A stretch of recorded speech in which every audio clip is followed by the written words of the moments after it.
The morning sun cast long shadows across the concrete courtyard of Bravo Company headquarters, where a group of seasoned soldiers gathered around the coffee station, their voices carrying the easy confidence of men who had seen everything the Army could throw at them. Sergeant Major Rodriguez stirred his coffee slowly, watching the steam rise as he listened to the familiar banter. "So they're really sending us a new CO?" asked Corporal Jenkins, his young face still bearing traces of last night's stubble. At 22, he was the youngest of the group, but his 2 tours overseas had earned him a place among the veterans. "That's what the brass says," replied Staff Sergeant Mitchell, leaning against the wall with his arms crossed.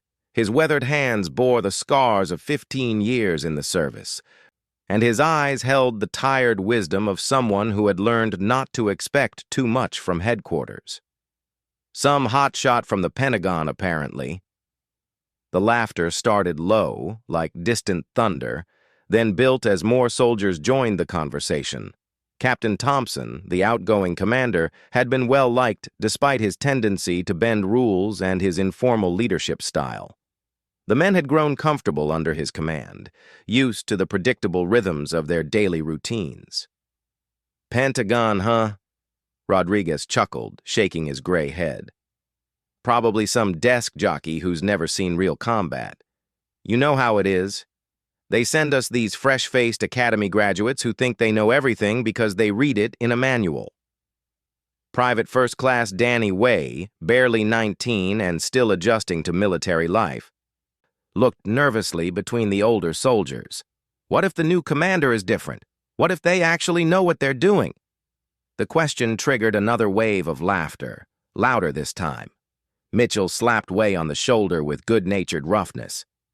"Kid, I've been in this Army longer than you've been alive. Trust me, they're all the same.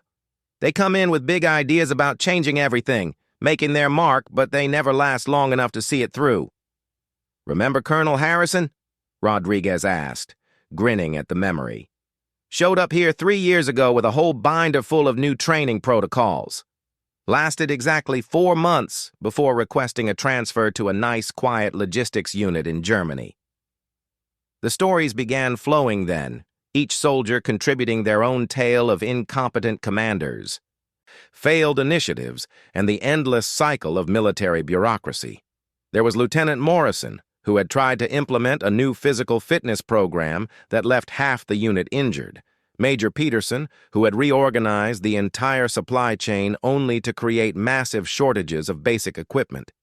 And who could forget Captain Williams, who had insisted on conducting night training exercises during a particularly harsh winter, resulting in 17 cases of frostbite and a formal investigation. "The thing is," Mitchell continued, warming to his theme, "these career officers, they don't understand what it's really like down here. They see us as numbers on a spreadsheet, pieces to move around on their little strategic boards. They've never had to sleep in a foxhole for 3 days straight, or go without hot meals for a week." The conversation was interrupted by the arrival of Sergeant Lisa Chen, the unit's communications specialist. Her serious expression immediately caught Rodriguez's attention. Chen had been with the company for 5 years and had a reputation for being all business, especially when it came to official communications. "Got the official word from headquarters," she announced, holding up a printed document. "The new CO arrives at 1400 hours today. Full formation expected for the change of command ceremony." "Today?" Jenkins nearly choked on his coffee. "They didn't give us much notice." Chen's expression remained neutral, but there was something in her eyes that Rodriguez couldn't quite read. "There's more. The new commander is coming from the Special Operations Command, combat veteran with multiple deployments to Afghanistan and Iraq." The laughter died down slightly at this news. Special operations carried a certain weight in military circles, even among the skeptics in Bravo Company, but the momentary silence didn't last long. "Special ops, huh?" Mitchell said with renewed confidence. "Probably some glory-seeking cowboy who thinks regular infantry units are beneath them. They always have something to prove when they come to conventional units." Rodriguez nodded thoughtfully. I've seen it before. They come in thinking they're going to whip us into shape with some special forces magic, but they don't understand how a regular company operates. Different worlds, different rules. The morning wore on with the usual mixture of training exercises, equipment maintenance, and administrative tasks. The upcoming change of command became a running theme throughout the day, with soldiers sharing their predictions and concerns during breaks in their duties. In the motor pool, mechanics worked on armored vehicles while discussing what changes the new commander might bring. In the barracks, soldiers cleaned their gear while speculating about new training requirements. Even during the lunch break, the conversation kept returning to the afternoon ceremony and what it might mean for their future. I heard from a buddy at Fort Bragg, said Specialist Johnson, wiping grease from his hands with a rag, that special ops commanders are obsessed with physical fitness. Probably going to have us running 10 miles every morning before breakfast. Or worse, added Corporal Martinez, constant tactical exercises. You know how those special forces types are. Everything has to be some kind of advanced combat scenario. The predictions grew more elaborate as the day progressed. The new commander would probably reorganize their entire structure, implement harsh discipline measures, and transform their relaxed unit into something resembling a boot camp. Some soldiers began to seriously worry about whether they would be able to adapt to the changes. Rodriguez found himself thinking about his upcoming retirement. With only 18 months left in his military career, he had been looking forward to a quiet finish under Thompson's easygoing leadership. The prospect of learning to work under a demanding new commander felt exhausting. As 1400 hours approached, the soldiers of Bravo Company assembled in the courtyard for the change of command ceremony. They stood in neat formations, their uniforms properly pressed and their equipment squared away according to regulation. Despite their casual attitudes during the morning's discussions, they were professional soldiers who understood the importance of military tradition.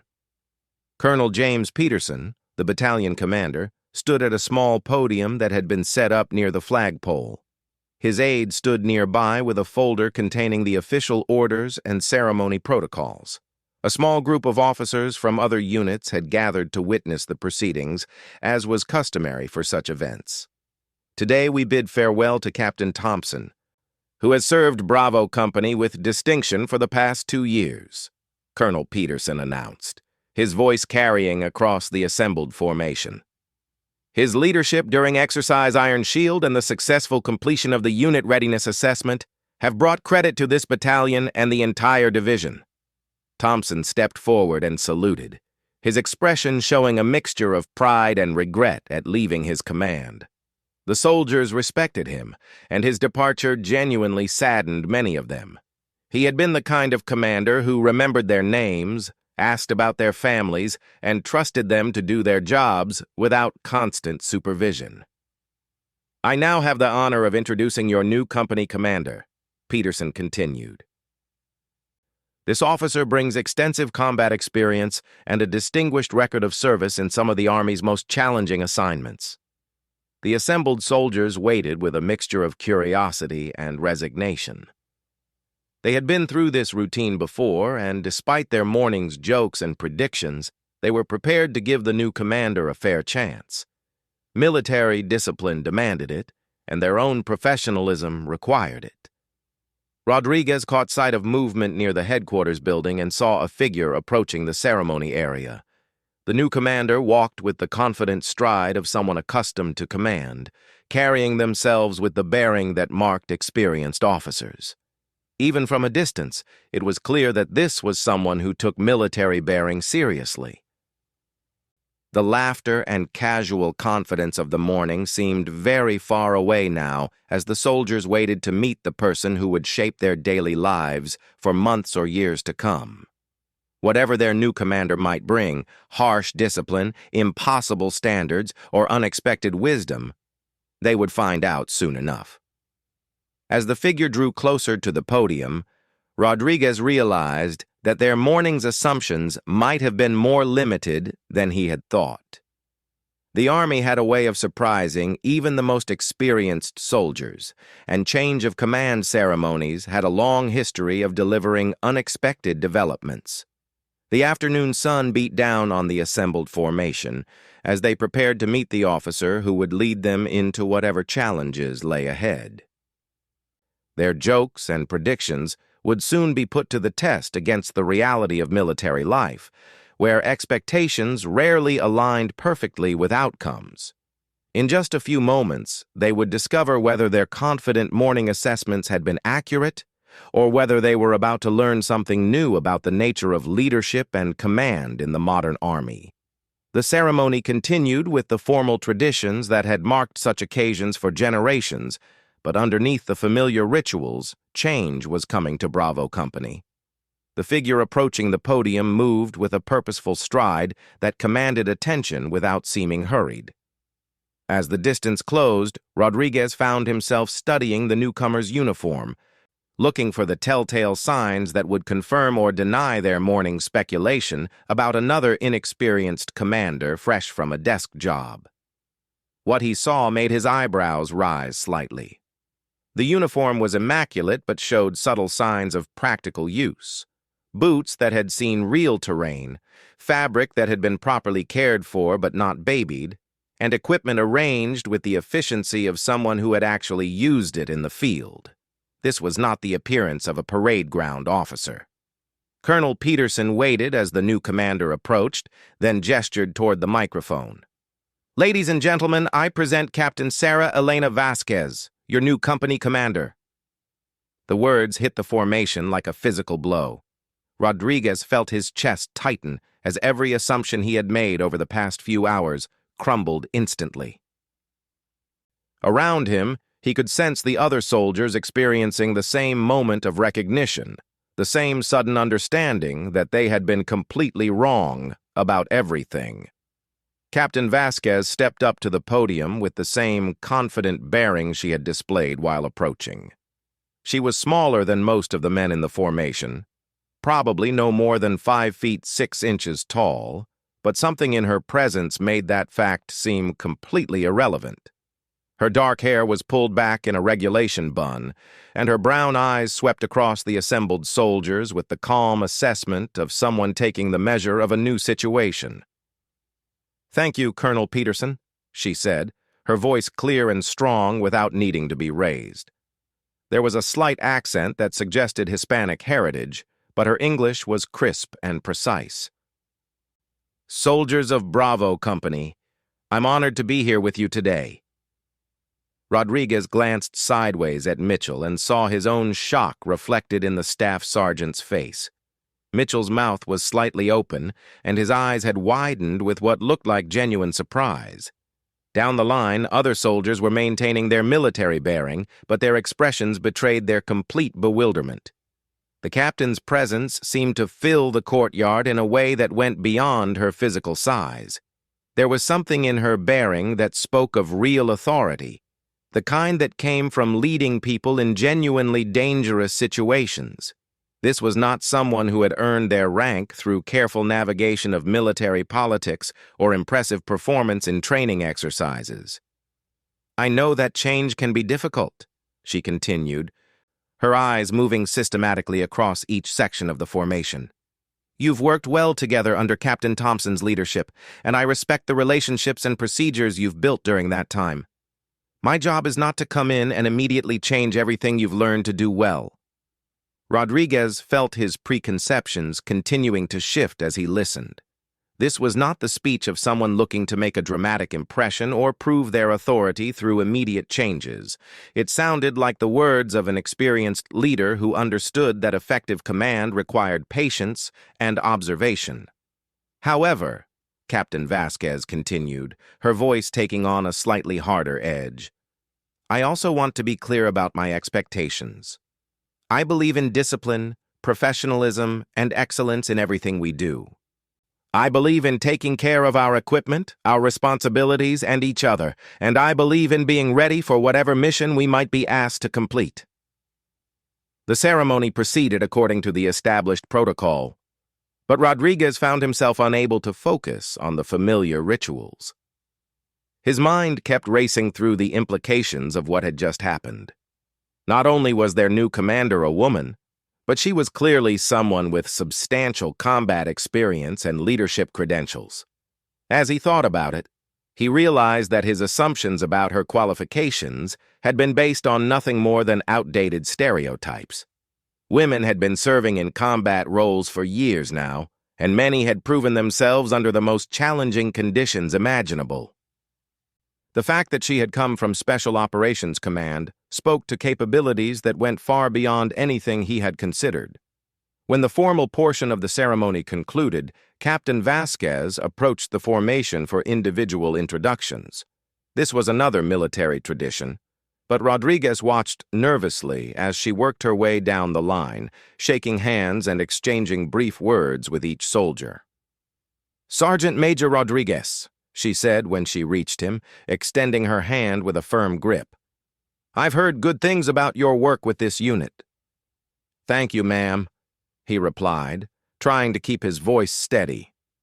Up close, he could see that her hands bore small scars that suggested real field experience, and her eyes held the alert watchfulness of someone who had learned to be constantly aware of their surroundings. "I'm looking forward to working with you," she continued. "I understand you're the senior NCO here, and I'll be relying on your knowledge of how this unit operates." Rodriguez nodded, feeling both relieved and slightly ashamed of his earlier assumptions. "Yes, ma'am. Whatever you need." As she moved down the line, he found himself watching the reactions of the other soldiers. Mitchell straightened unconsciously when she reached him, and even Jenkins seemed to lose some of his casual confidence when faced with her direct attention. There was something about her presence that demanded respect, in a way that had nothing to do with rank or regulation. When the introductions were complete, she addressed the formation one final time. "I'll be conducting individual meetings with all section leaders over the next few days to discuss our current operational status and any concerns you might have. In the meantime, carry on with your normal duties and schedules." The formation was dismissed, and the soldiers began to disperse toward their various responsibilities. But instead of the usual immediate return to casual conversation, there was an unusual quiet as they processed what had just occurred. Rodriguez found himself walking alongside Mitchell toward the motor pool, both men unusually thoughtful. Finally, Mitchell broke the silence. "Well," he said slowly, "that wasn't exactly what I expected." "No," Rodriguez agreed. "It wasn't." They walked in silence for a few more steps before Mitchell spoke again. "She seemed professional." Rodriguez nodded. Professional was certainly one way to describe it, but there had been something more. There had been an unmistakable sense of competence and authority that had nothing to do with putting on a show or trying to impress anyone. Over the next few hours, as the soldiers returned to their regular duties, the change in atmosphere was palpable. The easy confidence and casual joking of the morning had been replaced by a more thoughtful mood. Conversations were quieter and more focused on work rather than speculation about their new commander. In the communications center, Chen worked on routine maintenance while thinking about her brief conversation with Captain Vasquez. The captain had asked specific, intelligent questions about their current equipment and communication protocols that suggested a thorough understanding of how modern military units operated. Meanwhile, in the barracks, Wei was helping other soldiers prepare for an upcoming training exercise. The work proceeded normally, but the usual banter about officers and commanders had stopped entirely. Nobody seemed quite ready to voice their thoughts about what they had witnessed. Rodriguez spent the afternoon reviewing personnel files and unit readiness reports, preparing for his scheduled meeting with the new commander the following day. As he worked, he found himself thinking about the assumptions he had made and how completely wrong they had been. The truth was that he had spent the morning judging someone he had never met based on nothing more than his own limited experience and prejudices. He had assumed that because she was coming from outside their unit, she would be incompetent. He had assumed that because she was from headquarters, she would be out of touch with practical realities. And he had never even considered the possibility that their new commander might be a woman with substantial combat experience. As the day wore on, word began to filter in from other sources about Captain Vasquez's background. Chen had contacts in the communications network who were able to provide more details about their new commander's service record. "I heard she served 3 combat deployments in Afghanistan," Chen mentioned quietly to Rodriguez during a break in their duties. 2 with Special Forces units and 1 with a Marine Expeditionary Force. Rodriguez felt another wave of embarrassment as he considered how thoroughly he had misjudged the situation. 3 combat deployments with elite units was a record that commanded respect from any soldier, regardless of their own experience level. "There's more," Chen continued. "She apparently received a Bronze Star for actions during an operation in Kandahar province, something about leading a rescue mission when her unit came under heavy fire." The details painted a picture of an officer who had not only seen combat, but had distinguished herself under the most challenging circumstances. Rodriguez realized that Captain Vasquez's qualifications far exceeded those of most officers he had served under, including some he had greatly respected. Evening came earlier now as autumn settled over the base, and the soldiers of Bravo Company completed their daily duties with an unusual sense of anticipation. Tomorrow would bring their first full day under new leadership, and nobody was quite sure what to expect. Rodriguez finished his administrative work and prepared to head home to his small apartment off base. As he gathered his things, he thought about how dramatically his day had changed from the confident predictions of the morning to the humbling reality of the afternoon. Walking across the courtyard toward the parking area, he passed the headquarters building and noticed that lights were still on in the commander's office. Through the window, he could see Captain Vasquez at the desk, apparently reviewing files and documents. Even after a long day that had included a formal ceremony and numerous introductions, she was still working. The sight reinforced his growing sense that their morning's assumptions had been not just wrong, but embarrassingly naive. This was clearly someone who took their responsibilities seriously and was willing to put in the work necessary to understand their new command. As he drove home through the gathering darkness, Rodriguez found himself looking forward to his meeting with Captain Vasquez the following day. For the first time in years, he was genuinely curious about what a new commander might bring to their unit. The laughter had indeed stopped cold when she arrived, but perhaps that was exactly what Bravo Company needed. 3 weeks after Captain Vasquez's arrival, Rodriguez found himself standing in the same courtyard where their confident predictions had been made. But everything had changed. The morning air carried the sound of soldiers conducting physical training with an intensity he hadn't seen in months. And the general atmosphere of the company had shifted in ways he was still trying to understand. His meeting with the captain that first day had been unlike any he had experienced with a new commander. Instead of delivering a prepared speech about her vision and expectations, she had spent most of the time asking questions. She wanted to know about the strengths and weaknesses of individual soldiers, the condition of their equipment, the effectiveness of their current training programs, and the morale issues that weren't reflected in official reports. "Sergeant Major," she had said during that initial conversation, "I need to understand how this unit really works, not how it's supposed to work according to the manual. You've been here longer than anyone else, and I'm counting on your honest assessment." Her approach had been direct but respectful, professional but not distant. She had listened to his answers without interrupting, asked follow-up questions that demonstrated real understanding, and taken notes that she clearly intended to act upon. Now, 3 weeks later, the results of those conversations were becoming apparent throughout the company. Captain Vasquez had implemented changes, but they were targeted modifications based on careful observation rather than wholesale reorganization for its own sake. The physical training program had been updated, but not in the harsh, punitive way that Mitchell had predicted.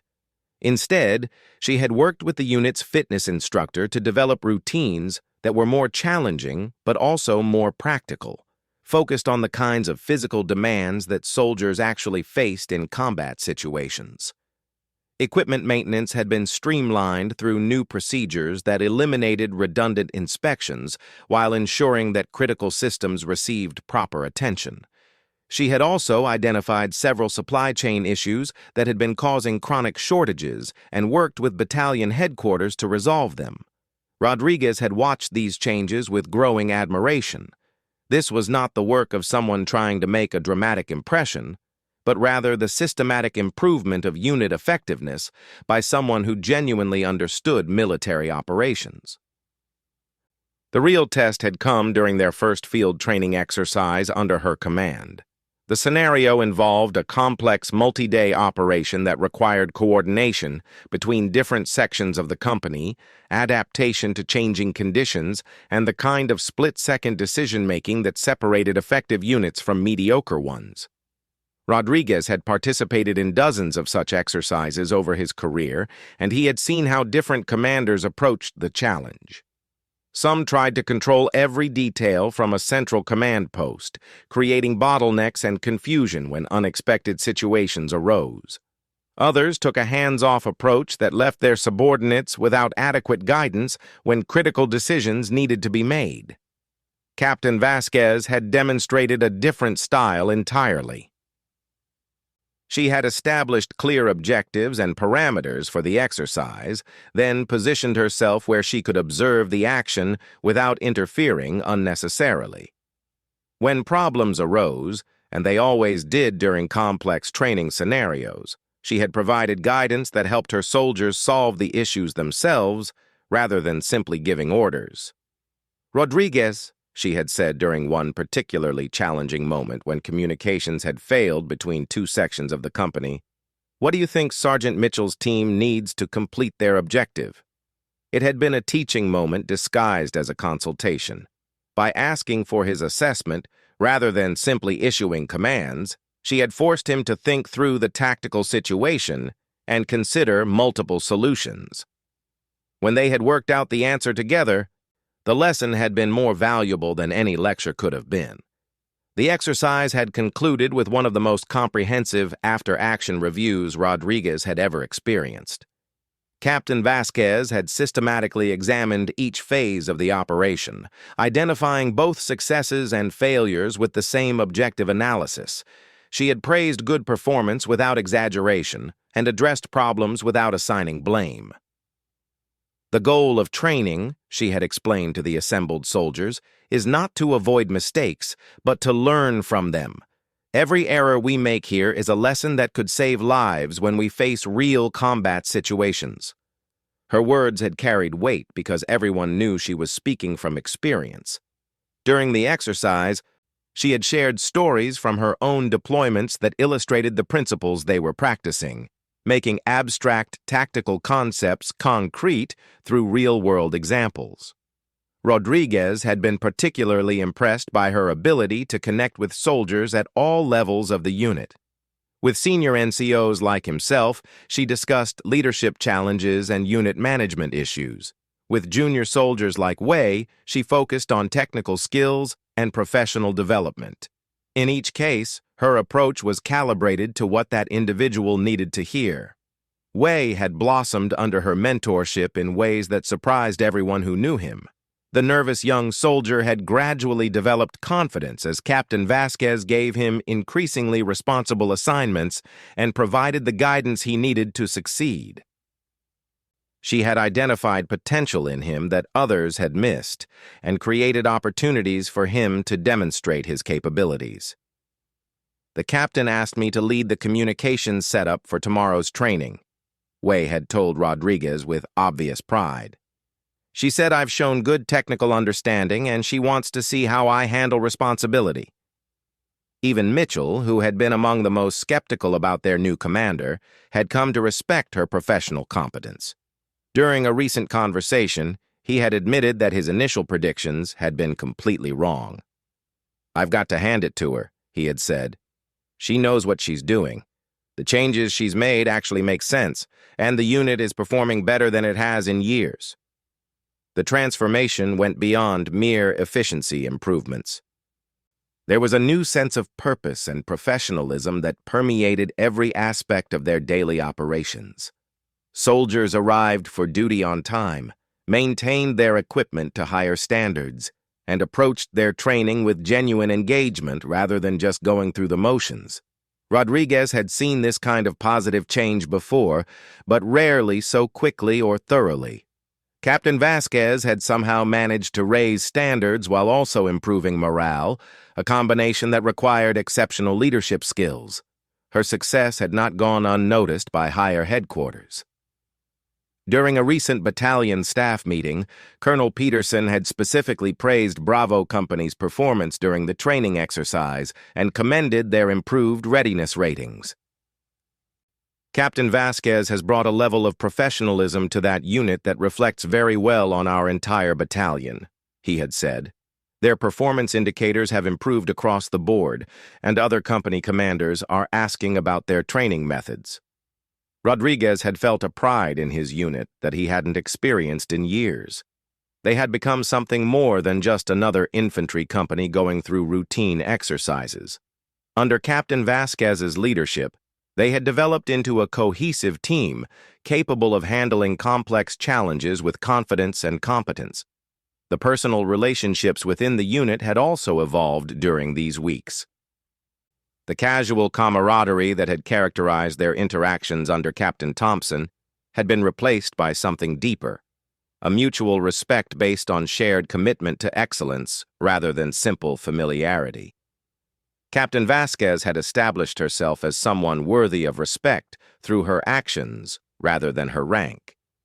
She worked longer hours than anyone else in the company, maintained higher personal standards than she expected from her soldiers, and consistently demonstrated the kind of professional competence that inspired others to raise their own performance.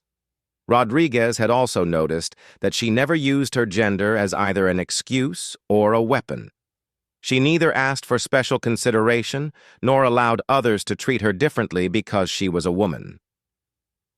She had earned her position through merit and continued to justify it through performance. During one memorable incident, a soldier from another company had made an inappropriate comment about having a female commander. Captain Vasquez had addressed the situation with a calm professionalism that had been more effective than any angry response could have been. "Soldier," she had said, "my qualifications for this position include 3 combat deployments, a Bronze Star, and a master's degree in military science. If you have similar credentials and would like to discuss tactical doctrine, I'm happy to do so. Otherwise, I suggest you focus on your own duties." The exchange had become legendary within the battalion, not because it had been confrontational, but because it had demonstrated exactly the kind of confident leadership that effective commanders possessed. As Rodriguez prepared for another day under her command, he reflected on how completely his perspective had changed over the past few weeks. The confident assumptions he had made that first morning now seemed not just wrong, but embarrassingly naive. He had learned something important about the nature of leadership and the danger of prejudging people based on superficial characteristics. Captain Vasquez had proven that effective command depended on competence, character, and commitment, rather than conforming to traditional expectations. The courtyard was filling with soldiers beginning their daily duties, and Rodriguez could see the new sense of purpose that characterized their movements. These were not the same men who had gathered around the coffee station 3 weeks earlier, making jokes about desk jockeys and academy graduates. Captain Vasquez emerged from the headquarters building, moving with the same confident stride that had first caught his attention during the change of command ceremony. But now Rodriguez saw it differently, not as someone trying to project authority, but as someone who had earned the right to walk with confidence. "Good morning, Sergeant Major," she said as she approached. "Ready for today's training exercise?" "Yes, ma'am," he replied, and meant it. For the first time in years, he was genuinely excited about the challenges ahead. Their laughter had indeed stopped cold when she arrived as the new commander, but it had been replaced by something much more valuable: respect, professionalism, and the quiet satisfaction of being part of a unit that had become everything it was capable of being. The morning sun continued to rise over the courtyard, illuminating a company that had been transformed not through dramatic gestures or harsh discipline, but through the steady application of competent leadership by someone who understood that true authority came from earning it rather than demanding it. Rodriguez smiled slightly as he remembered their confident predictions from that first morning. They had been so certain they knew what was coming, so sure their experience had taught them everything they needed to know about military leadership. Captain Vasquez had taught them that there was always more to learn, and that the best leaders were often the ones you never saw coming.